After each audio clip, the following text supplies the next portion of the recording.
আসন্ন ষষ্ঠ উপজেলা পরিষদ নির্বাচনে দিনাজপুরের বীরগঞ্জ উপজেলায় অনুষ্ঠিত হচ্ছে দ্বিতীয় ধাপে উপজেলা পরিষদ নির্বাচন।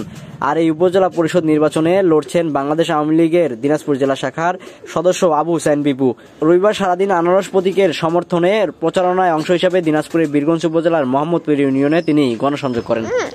হ্যালো বীরগঞ্জবাসী, আপনাদের সবাইকে আবু হুসাইন বিপু ভাইয়ের পক্ষ থেকে সালাম, আদাব ও সাদর আমন্ত্রণ।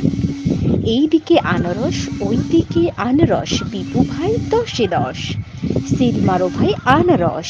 এইদিকে আনারস, ওইদিকে আনারস, বিপু ভাই পুরাই জোশ, মার্কা মোদের আনারস। অব্যাহত রাখতে উন্নয়নের ধারা, বিপু ভাইয়ের ডাকে আমরা সবাই দিব সাড়া।